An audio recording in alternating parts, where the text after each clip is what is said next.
किसी यौगिक के सूत्र इकाई द्रव्यमान की गणना करने के लिए यानी मास की गणना करने के लिए सही सूत्र क्या है?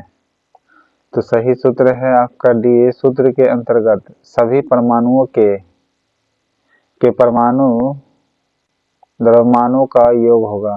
ओके, सभी परमाणुओं के परमाणु द्रव्यमानों का योग होगा। ठीक है, परमाणु द्रव्यमान का योग होगा। ओके, किसी यौगिक के सूत्र इकाई द्रव्यमान यानी किसी यौगिक का द्रव्यमान निकालना है तो क्या होगा, जितने भी परमाणु है उसके परमाणु द्रव्यमान को जोड़ दीजिए। ठीक है, कि जितने भी यौगिक है, यौगिक में जो तत्व है उसके सबके मास को जोड़ दीजिए तो यौगिक का परमाणु द्रव्यमान निकल जाएगा। ठीक है, इकाई द्रव्यमान गणना कर सकते हैं आप, कितना इकाई द्रव्यमान है उसका। ओके, हमारे चारों पदार्थ का तीन भिन्न भिन्न अवस्थाओं जैसे ठोस, द्रव और गैस में अस्तित्व हो सकता है। उनकी संपीड़न का सही अनुक्रम कौन? सबसे ज्यादा ठोस होगा, फिर द्रव होगा, ठीक है, फिर गैस होगा। इस प्रकार संपीड़न सबसे ज्यादा होगा। ओके, लेकिन संपीड़न देयता देखिएगा तब, देखिए संपीड़न यानी पूरा ठोस के रूप में देखिएगा तब सबसे ज्यादा कौन होगा? ठोस होगा। लेकिन संपीड़ितता देखिएगा तब, संपीड़ितता संपीड़न है भले ठोस, लेकिन संपीड़ितता यानी कंडेंसेशन प्रोसेस सबसे ज्यादा किसका हो सकता है? गैस का। ठीक है, संपीड़ितता पूछ रहा है। ओके, संपीड़न नहीं पूछा, संपीड़ितता यानी कि कौन सबसे ज्यादा संपीड़न हो सकता है? तो गैस हो सकता है। उसके बाद कौन हो सकता है? लिक्विड, फिर ठोस होगा। ठीक है, इस प्रकार संपीड़ितता होगा। ओके, डैश के एकल परमाणु अणु का एक उदाहरण है। एकल परमाणु कौन है आपका? तो आर्गन है। ठीक है, आर्गन आपका एकल परमाणु अणु कहलाता है आपका। ओके, यानी मोनोटॉमिक कहलाता आर्गन। ठीक है, सल्फर तो मोनोटॉमिक हो गया, हाइड्रोजन डायटोमिक। ओके, फास्फोरस के कणों के संबंध में निम्नलिखित में बताना कौन सा कथन सही नहीं है? फास्फोरस के बारे में सबसे पहले तो फास्फोरस चतुष्फलकीय होता है, ये याद रखिएगा, उनके बीच कोई स्थान नहीं होता है। ठीक है, फास्फोरस है नहीं, पदार्थों के कणों के संबंध में, सॉरी, ठीक है, पदार्थों के कणों के संबंध में बताना, उनके बीच कोई स्थान नहीं होता है। पदार्थ के कणों के बीच में कोई स्थान नहीं होता है। ओके,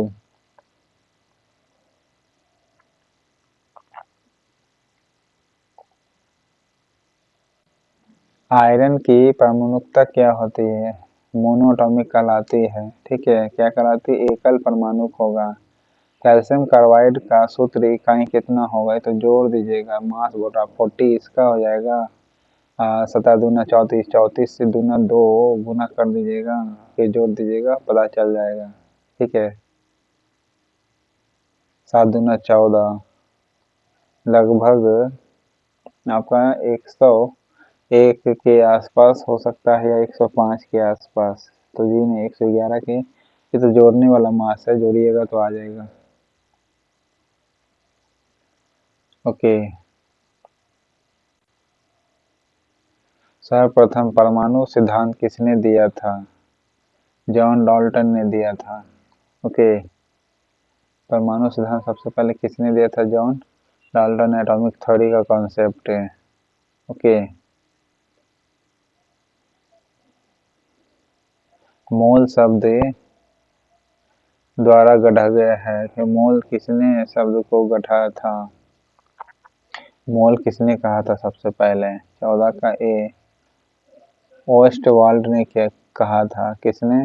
ओस्टवाल्ड ने कहा था, विल्हम ओस्टवाल्ड। मोल शब्द विल्हम ओस्टवाल्ड द्वारा गढ़ा गया था। ठीक है, ओस्टवाल्ड।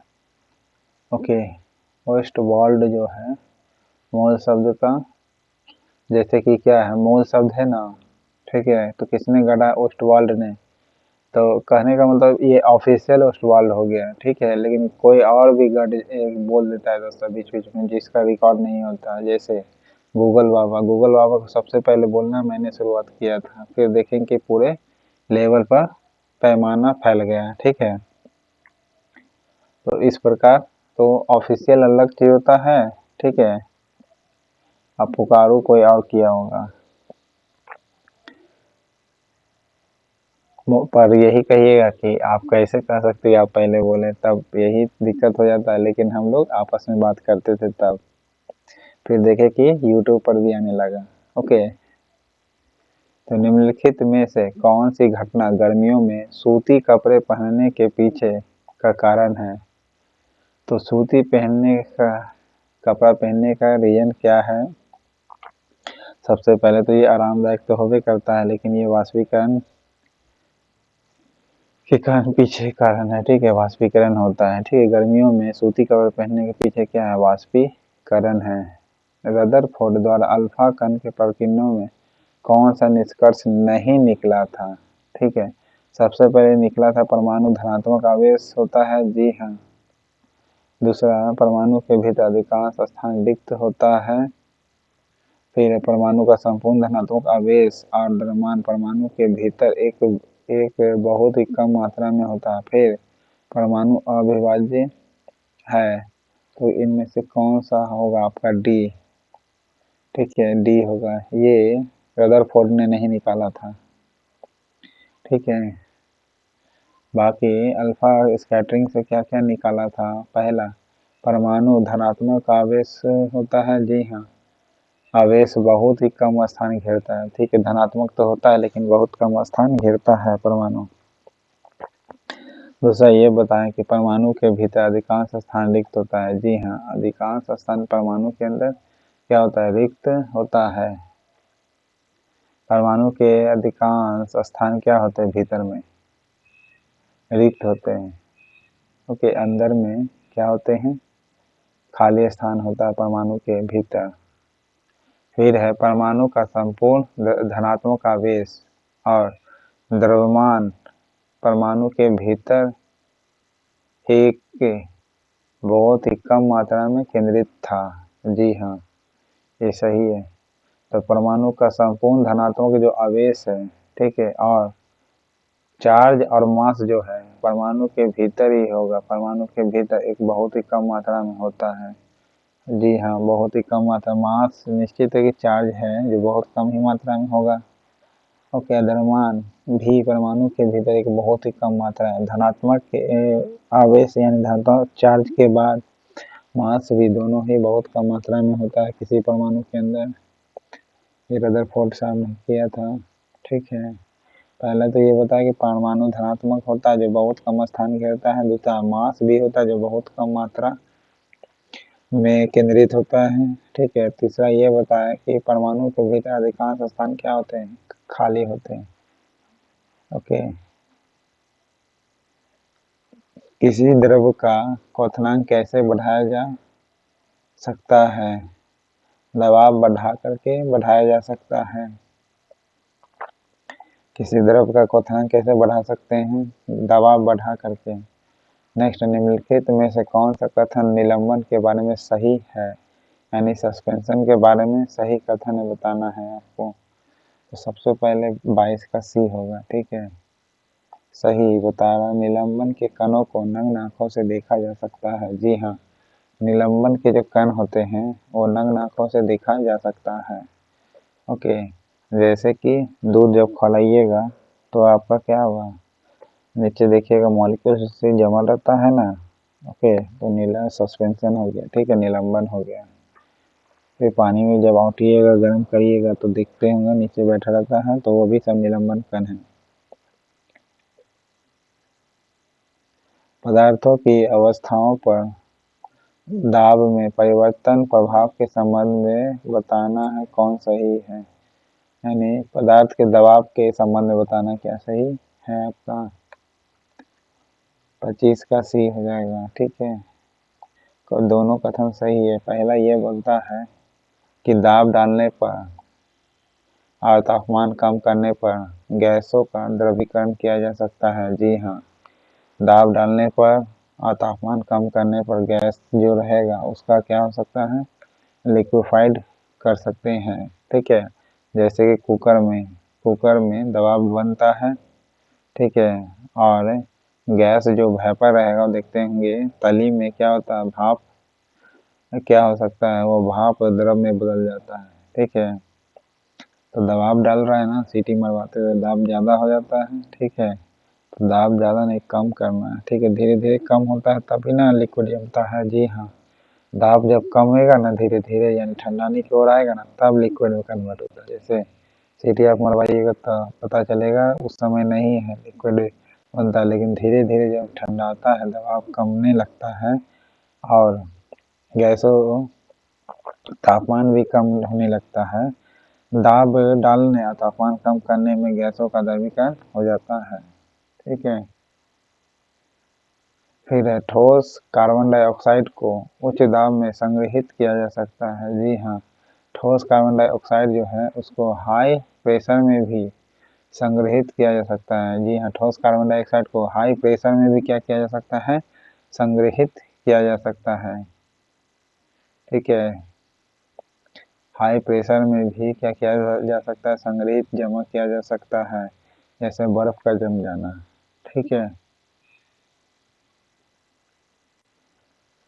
ठोस कार्बन डाइऑक्साइड का उच्च दाब में भी संग्रहित किया जा सकता है। जी हाँ, किया जा सकता है।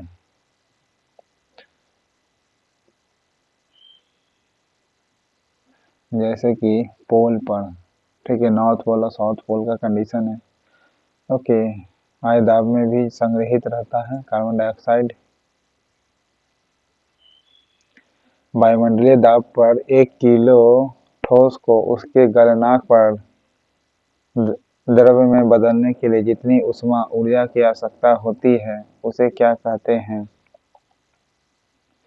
तो उसे कहेंगे 26 का बी, संलयन की गुप्त ऊष्मा कहेंगे। ठीक है, संलयन की गुप्त ऊष्मा।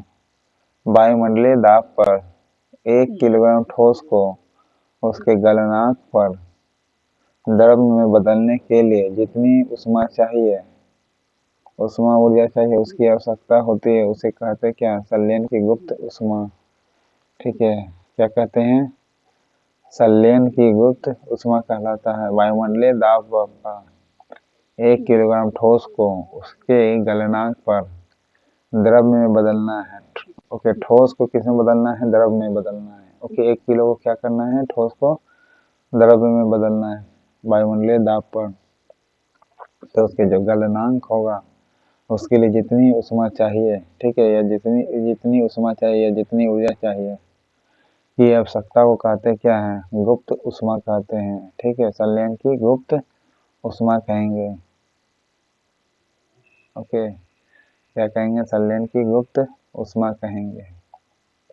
संलयन की गुप्त ऊष्मा क्या किसे कहेंगे, जब 1 किलो ठोस को द्रव में बदलते हैं तब। ठीक है, ठोस को द्रव में बदलते हैं तब जितनी ऊर्जा या ऊष्मा चाहिए उसी को कहते हैं संलयन की गुप्त ऊष्मा। जब बर्फ को पानी में परिवर्तित किया जाता है तो क्या होगा, बर्फ को पानी में परिवर्तित करेंगे तो ऊष्मा अवशोषित होती है। ओके, यानी पानी ठंडाने लगता है। बर्फ को पानी में परिवर्तित करते हैं तो ऊष्मा क्या हो, अवशोषण। ओके, एब्जॉर्ब करने लगता है। तो कौन एब्जॉर्ब करेगा, पानी एब्जॉर्ब करने लगता है। देखते हैं फिर पानी क्या होगा, ठंडाने लगता है, यानी एब्जॉर्ब हो गया ऊष्मा। ठीक है, एक इलेक्ट्रॉन देने के बाद निम्नलिखित में से कौन सा तत्व स्थिर हो जाएगा, सोडियम हो जाएगा। ठीक है, हाइड्रोजन एक ऐसा एलिमेंट है जिसमें न्यूट्रॉन नहीं होता है। ठीक है, आयोडीन एक ऐसा नॉन मेटल है जिसमें चमक होती है। ठीक है, ऑक्सीजन डाई एटॉमिक के फॉर्म में होता है। ओके, द्विपरमाणु के रूप में। किस उप परमाणविक कण का द्रव्यमान नगण्य होता है, ओके, इलेक्ट्रॉन का होता है। द्रव्यमान लगभग नगण्य होगा इलेक्ट्रॉन का। कितना लगभग मास होता है इसका, 1/2000। ओके, प्रोटॉन का, इलेक्ट्रॉन का अगर मास निकालेगा तो गर्म धूप वाले दिन के बाद लोग छत या खुले मैदान पर जल का छिड़काव करते हैं, क्यों ऐसा? सिंपल सा बात है कि वो वाष्पीकरण तो करना ही चाहते हैं। ओके, जल के क्या करते हैं वाष्पीकरण की उच्च गुप्त ऊष्मा जो होती है गर्म सतह को ठंड करती है। ठीक है, जल का जो वाष्पीकरण की उच्च गुप्त ऊष्मा होती है जो, ठीक है, जल का जो गुप्त ऊष्मा होती है गर्म सतह को क्या करती है, ठंडा करती है। यानी देखिए जल में भी गुप्त ऊष्मा होती है, लेकिन कौन सा ऊष्मा, ठंडा वाला ऊष्मा। ठीक है, ठंड भी एक प्रकार का ऊष्मा ही है। ठीक है, वो जो गुप्त ऊष्मा होती है वो क्या करती है, गर्म सतह को ठंडा करती है। ठीक है, गर्म सतह को क्या करेगी, ठंडा कर देगी। निम्नलिखित में से कौन सा कथन परमाणु के संबंध में सही है? तो परमाणु के संबंध में सही है आपका डी। ओके, संपूर्ण परमाणु विद्युत रूप से उदासीन होते हैं। ठीक है, जितने भी परमाणु जो होते हैं क्या होते हैं, उदासीन होते हैं। अपने क्वथनांक से नीचे किसी भी तापमान पर द्रव का वाष्प में परिवर्तन की घटना को क्या कहते हैं? तो 38 का डी कहेंगे। ठीक है, वाष्पीकरण कहेंगे। ओके, अपने क्वथनांक से नीचे किसी भी तापमान पर द्रव का वाष्प में परिवर्तन, तापमान पर द्रव का वाष्प में परिवर्तन की घटना को वाष्पीकरण के रूप में जाना जाता है। ओके, वाष्पीकरण किसे कहते हैं, क्वथनांक से नीचे टेम्परेचर जाता है। ठीक है, जो खौलने वाला है धीरे धीरे ठंडाने लगता है, यानी क्वथनांक जो खौलने वाला है वो खौलने वाला सब धीरे धीरे टेम्परेचर होगा। जब नीचे जाएगा टेम्परेचर तब क्या होगा, वाष्पीकरण होगा, द्रव का वाष्प में परिवर्तन होता है। जी हाँ, द्रव का क्या होगा, वाष्प में परिवर्तन होने लगता है, उसी को क्या कहेंगे, वाष्पीकरण कहेंगे। ओके, सही है।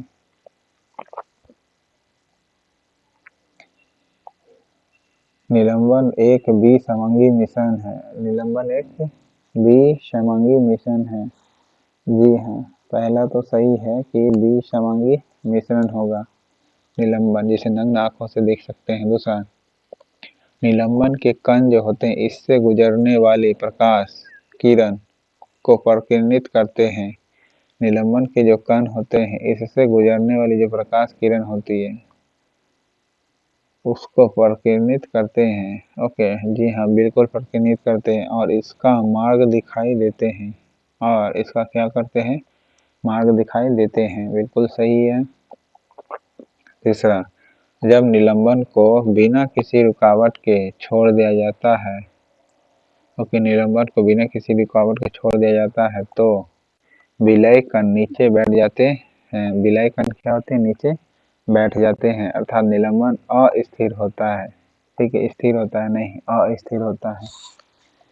ओके, निलंबन के कण इससे गुजरने वाली प्रकाश से जब जाती है तो स्कैटरिंग कर जाएगा। जी हाँ, जैसे दूध को पड़ने वाला लाइट स्कैटर कर जाता है। फिर निलंबन को बिना किसी रुकावट के छोड़ दिया जाता है। ठीक है, बिना किसी रुकावट के छोड़ दिया जाता है। जैसे रुकावट चीज है तो उसको डिस्टर्ब नहीं किया, वो खुद ही रुकेगा, तो विलय कण नीचे बैठ जाते हैं। जी हाँ, नीचे बैठ जाते हैं, अर्थात निलंबन अस्थिर होते हैं। ओके, यानी आप उसको चलाइएगा तो चलते रहेगा निलंबन, जैसे दूध को चलाइएगा।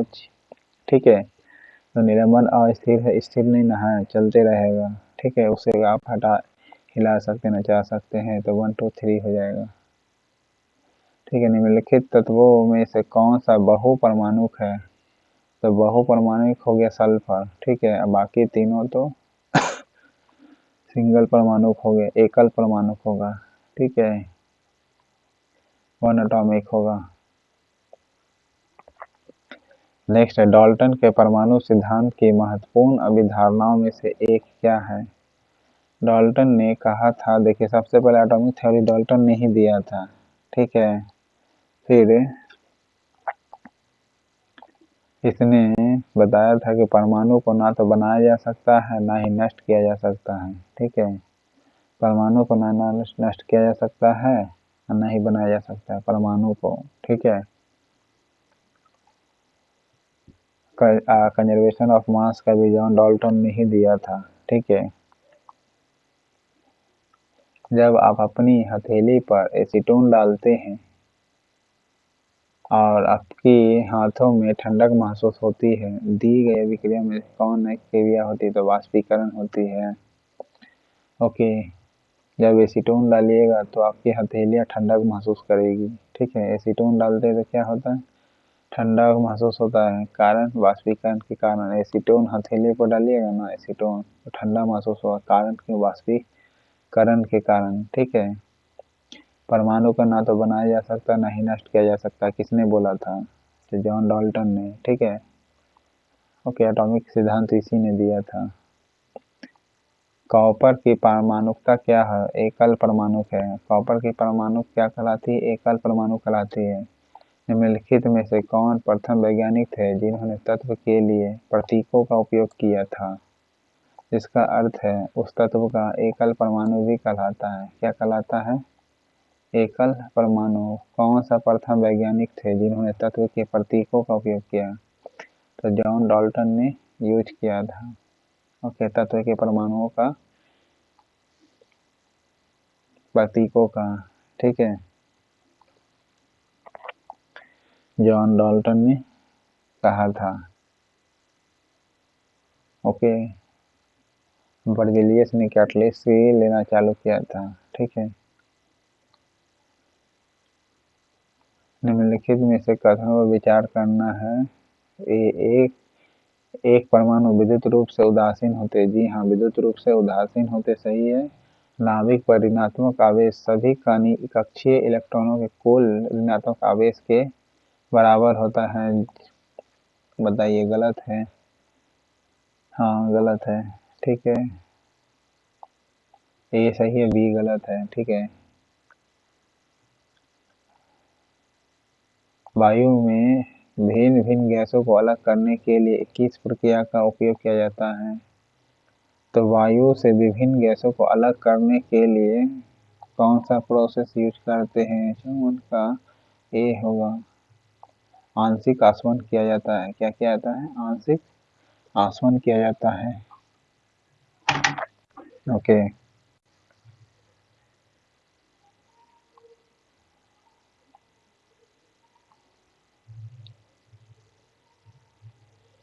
जब कोई ठोस पिघलता है तो उसका तापमान क्या होता है?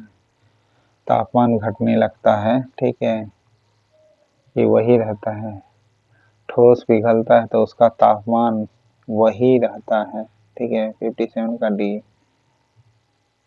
घट जाता है तापमान नहीं, ठोस अगर पिघलता है तो उसका तापमान वही रहेगा। ठीक है, तापमान, कोई ठोस पिघलता है तो उसका तापमान वही रहता है। ठीक है, जब कोई ठोस पिघलता है तो उसका तापमान क्या होता है? घट जाता है या फिर वही रहता है?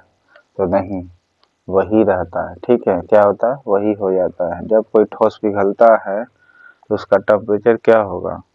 टेम्परेचर वही रहेगा। ओके,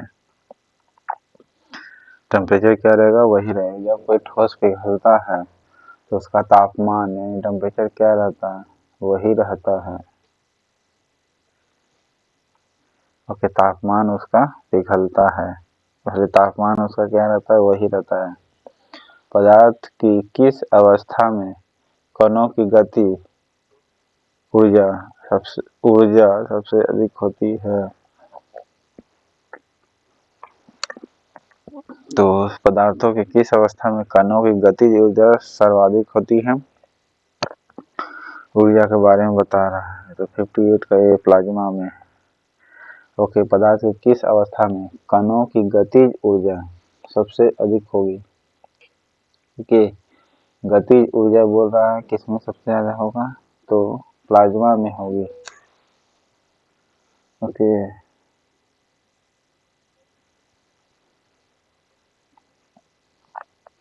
गतिज ऊर्जा सबसे अधिक विचारों में से सबसे ज्यादा किसका होगा? प्लाज्मा में होगा। ठोस गैस द्रव प्लाज्मा।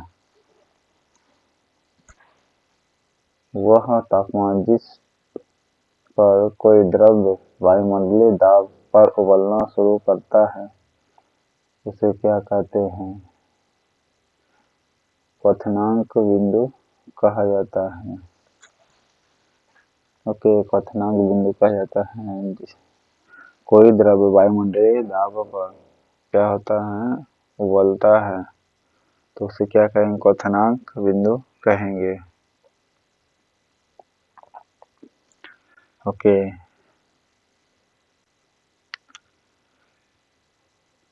वह तापमान जिस पर कोई द्रव्य वायुमंडलीय दाब पर उबलना शुरू कर दे, उसे क्या कहेंगे? क्वथनांक कहेंगे।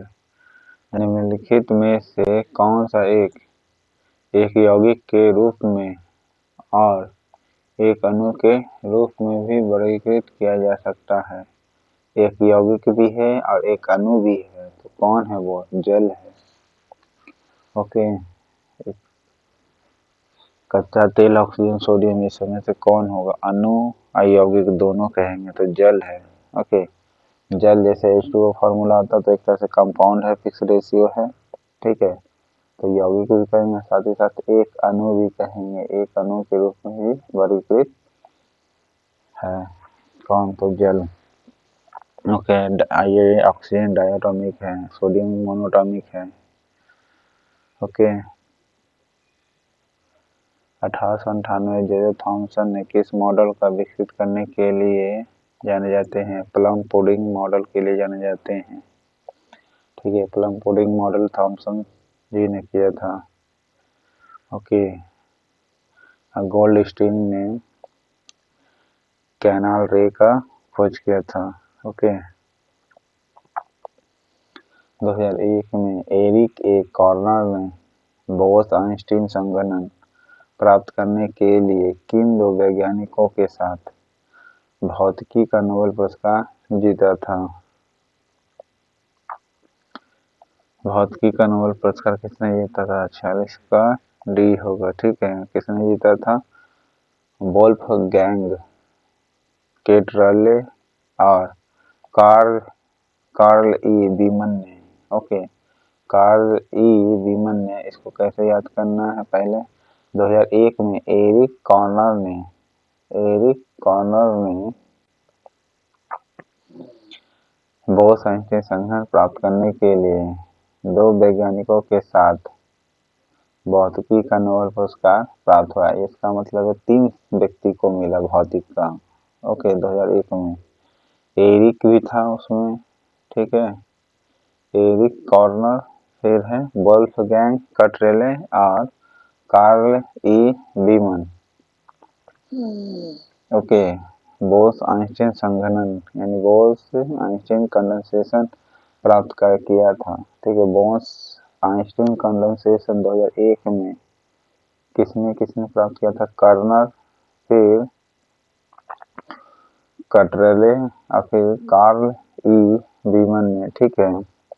इसको आप कैसे याद करिए? एरिक कॉर्नर के साथ देखिए कॉर्नर है, ठीक है। कॉर्नर को कैसे याद करना है?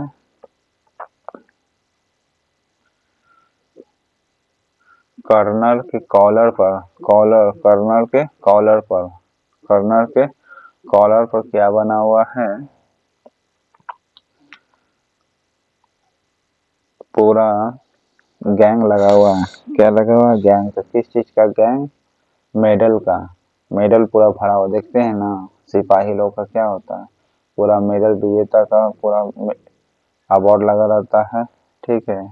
जो जीतता है, गोल्ड हो गया चाहे सिल्वर हो गया, बैच लगा रहता है ना, यहाँ गैंग की तरह पूरा सरिया रहता है। गैंग क्या होता है? एक संगठित होता है, यानी संगठन के रूप में यहाँ लगाया रहता है, ठीक है। तो गैंग से वोल्फ गैंग याद करना है। ओके, वोल्फ गैंग कटरेले याद करना है। और कर्नल के कॉलर पर कर्नल से कॉर्नल याद करना है। कर्नल से कॉर्नल, ठीक है। कॉर्नल याद करना है और कॉलर पर से कार्ल याद करिएगा, ठीक है।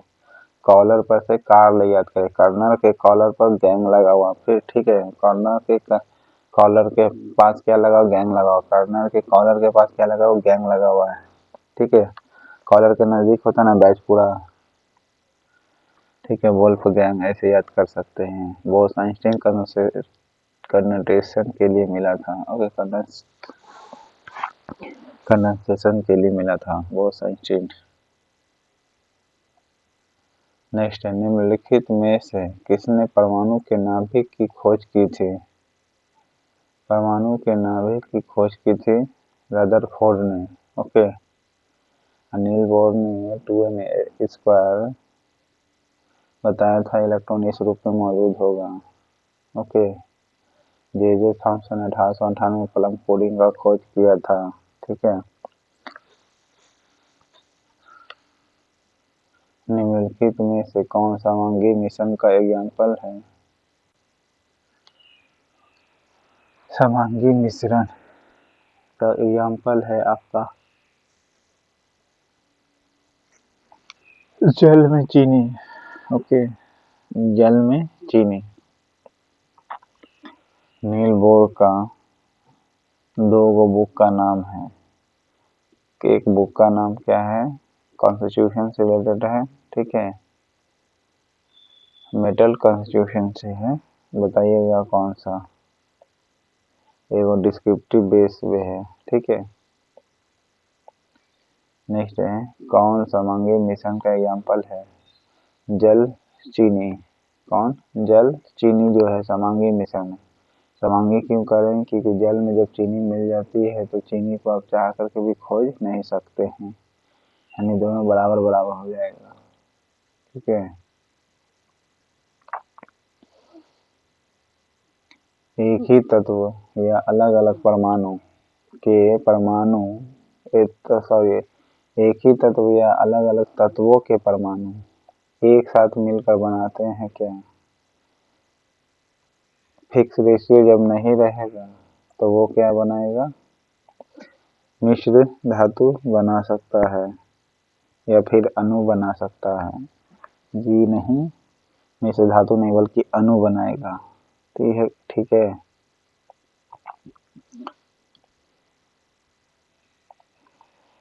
क्या बनाएगा? अणु बनाएगा। अलग अलग तत्वों के परमाणु एक ही तत्व होगा या अलग अलग तत्व होगा के परमाणु एक साथ मिलकर क्या बनाते हैं? अणु। कैसे आप इसको याद रखिएगा, एक ही तत्व। तो देखिए, आप कैसे लिखते हैं, हाइड्रोजन को H2 लिखते हैं। ठीक है, तो एक ही तत्व है लेकिन इसको लिखा जाता कैसे? H ऐसे लिखा जाता है, यानी दोनों हाइड्रोजन है लेकिन एक ही तत्व है। ठीक है, साथ ही साथ मैं फिर कहता है अलग अलग तत्वों के परमाणु। अब अलग अलग कैसे कहिए? जैसे कार्बन के साथ ऑक्सीजन आ जाए तो कार्बन मोनोऑक्साइड हो गया, तो दो अलग अलग हो गया। तो अलग अलग तत्व हो गया, दोनों अलग अलग हो गया ना, तो अलग अलग तत्व के परमाणु एक साथ मिलकर क्या बनाते हैं? तो अणु बनाएगा। ठीक है, क्या बना रहा? अणु। और सी जैसे कार्बन डाइऑक्साइड भी, ठीक है, मोनोऑक्साइड भी, ये सब अणु है। ठीक है, निम्नलिखित में से कौन सा कण बिना आवेश वाला कण है?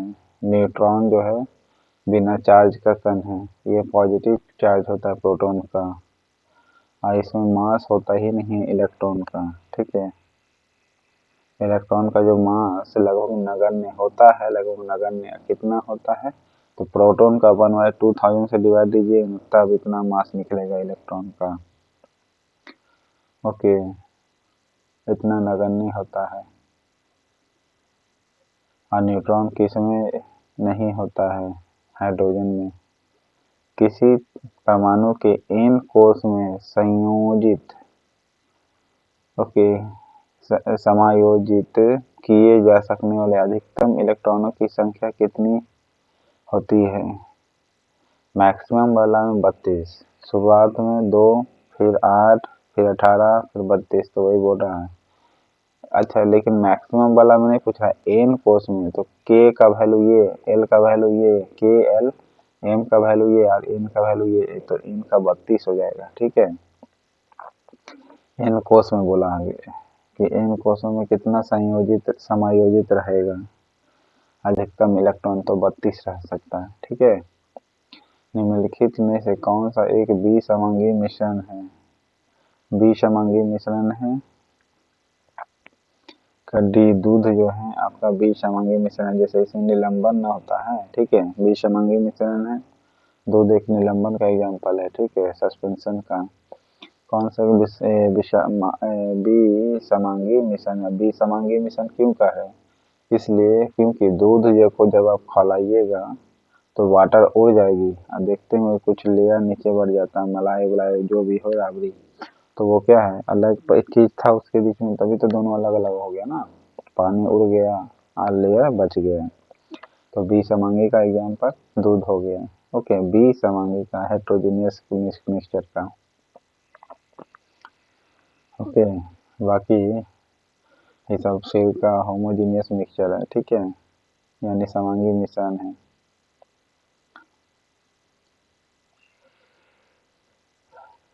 अठारह सौ तीन में विभिन्न तत्वों के परमाणुओं को निरूपित करने के लिए वृत्त और तीर के प्रतीकों का उपयोग किसने किया था? देखिए, प्रतीकों का अगर बोलेगा सबसे पहले यूज किया था तो जॉन डाल्टन ने किया था।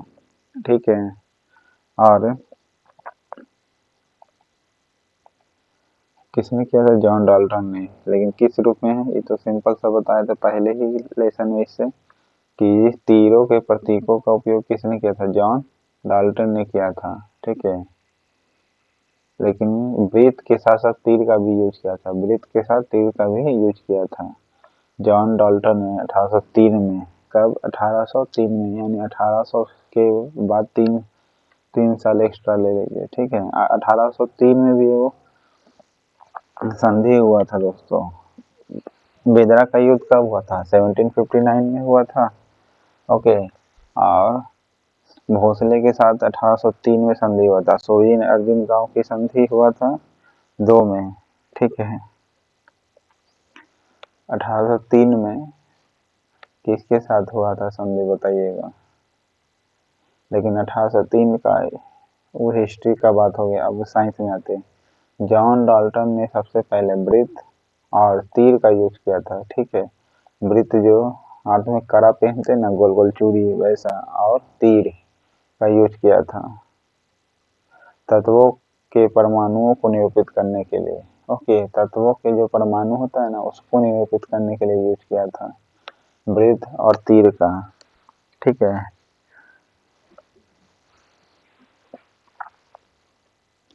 किसी भी पदार्थों के 1 मोल में मौजूद कणों की संख्या कितनी होती है? तो 1 मोल में कणों की संख्या होगी 6.02 इंटू 10⁻23। ठीक है, 6.02 10⁻23। 1 मोल में मौजूद कणों की संख्या, 1 मोल में मौजूद कण कितना होगा भाई? 6.02 इंटू 10⁻23 होगा। ओके, 6.02 23 1 मोल में मौजूद कणों की संख्या होगा। ठीक है, तीर प्रतीक, तीर का यूज किया था वृत्त का, सर्कल का, तो ये किसने यूज किया था? जॉन डाल्टन ने। कब? 1803 में किया था। ओके, नेक्स्ट है हाइड्रोजन के अणु के 4 यूनिट ऑक्सीजन, हाइड्रोजन के अणु के 4 यूनिट और ऑक्सीजन अणु के 32 यूनिट के संयोजन करके कितने जल अणु होते हैं? 36 यूनिट होंगे। ओके, कितने? 36 यूनिट होंगे। 32 और 4 कितना होता है? 36। हाइड्रोजन के 4 अणु, ऑक्सीजन के 32 यूनिट का संयोग करके कितने जल अणु बनेंगे? कितने वाटर अणु यूनिट बनेंगे? तो 36 यूनिट क्या बनेगा? जल अणु निर्मित हो, कितने जल अणु निर्मित होंगे? ओके, और संयोजन अभिक्रिया किसने दिया था सबसे पहले? पिछले वीडियो में बताए हैं। हाइड्रोजन के 4 अणु, ऑक्सीजन के 32 यूनिट, ठीक है। हाइड्रोजन अणु के 4 यूनिट है, ऑक्सीजन के 32 यूनिट का संयोग करके कितने जल अणु बनाएंगे? तो 36 यूनिट का बनाएंगे, ठीक है। नेक्स्ट, निम्नलिखित में से किस घटना का उपयोग गैस को द्रवीभूत करने के लिए किया जाता है? दाब बढ़ाना और तापमान कम करने से क्या होता है? गैस जो होता है द्रवीभूत हो जाता है। ओके, गैस अगर द्रवीभूत करना, कहने का मतलब गैस है उसको द्रव में बदल देना है। तो कैसे करिएगा? दाब बढ़ा दीजिए और तापमान घटा दीजिए, ठीक है। तो गैस क्या हो जाएगा? द्रव में बदल जाएगा। कैसे? इसको एग्जाम्पल के अनुसार देखिए, जब आप कुकर में पानी औरते हैं या चावल बनता है तो वेपर उठता है, सीटी मारता है, लेकिन धीरे धीरे जब ठंडाता है तो देखते होंगे कि गैस जो हो कुकर के ढक्कन में लगा होता है, ठीक है, और वही क्या होता है पानी में बदल जाता है, यानी द्रवीभूत होता है। तो पहले वेपर उठा होगा यानी वो गैस के रूप में होगा, वेपर यानी गैस के रूप में उठा होगा, फिर ठंडाने की वजह से क्या हो गया, यानी तापमान कम होने की वजह से क्या हो गया? द्रव में बदल गया। तो पहले हम दाब बनाए, दाब बढ़ाए तो क्या हो? वेपर बना, गैस बन गया, यानी दाब बढ़ाए और फिर उसी को ठंडा कर दिए तो फिर क्या हुआ? तापमान घटा दिए तब द्रव में बदल गया। ऐसे याद करना। तो गैस को द्रवीभूत करने के लिए पहले दाब बढ़ाइए और तापमान को कम कर दीजिए, ठीक है। तो गैस किस में बदल जाएगा? पानी में। नेक्स्ट है, 8 ग्राम ऑक्सीजन में अणुओं की कितनी संख्या होती है? अणुओं की संख्या होगी 1.51 × 10⁻23। ओके, इसको तो निकालने का फॉर्मूला है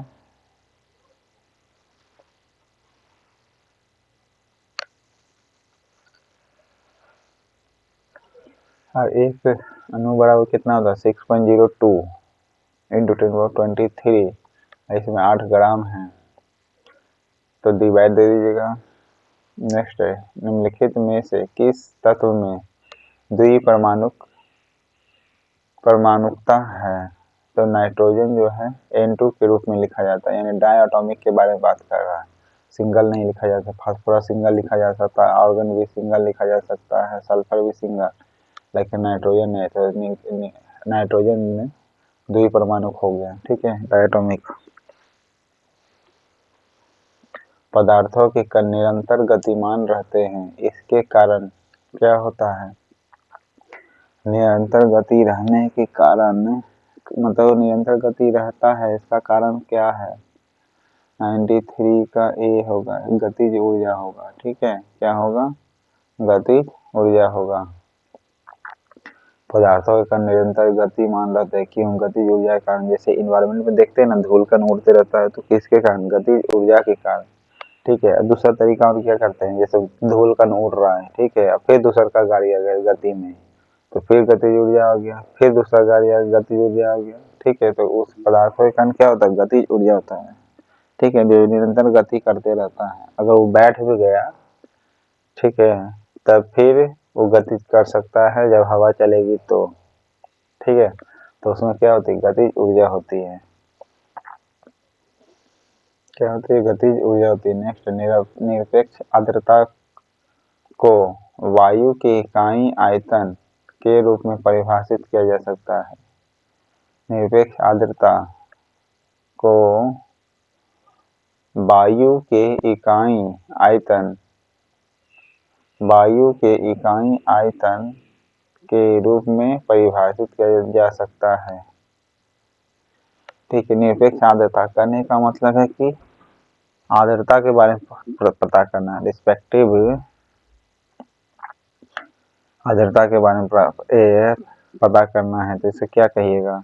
वायु का क्या करिए, सगरो वायु है उसको एक निश्चित आयतन ले लीजिए, ओके, निश्चित आयतन यानी इकाई आयतन ले लीजिए। वायु का क्या करिए? निश्चित आयतन ले लीजिए, उसी को क्या कहेंगे? आर्द्रता कहेंगे। आर्द्रता किसे कहेंगे? वायु का निश्चित आयतन ले लीजिए, उसी को कहेंगे आर्द्रता। बस यही याद रखना, वायु का एक निश्चित मात्रा ले लीजिए, ठीक है। कैसे? चाहे आप गुब्बारा में भर लीजिए तो वो क्या हो गया, हालांकि वो गैस है लेकिन उसे आप जो भी गुब्बारा के अंदर जितना गैस है उसी को इकाई आयतन कह रहे हैं। ठीक है, क्या कहेंगे, इकाई आयतन, चाहे जितना भी हो, 2 यूनिट हो सकता है, 3 यूनिट होगा तो इकाई कहा जा सकता है। ठीक है, तो इकाई आयतन हो गया, इसी को कह देंगे क्या, निरपेक्ष आर्द्रता। ठीक है,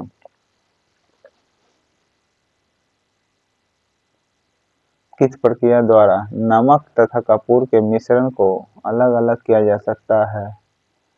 तो आसवन विधि द्वारा किया जा सकता है या प्रभावी आसवन विधि द्वारा? नहीं, ऊर्ध्वापतन के द्वारा करेंगे। ठीक है, क्या करेंगे, ऊर्ध्वापतन के द्वारा कहेंगे।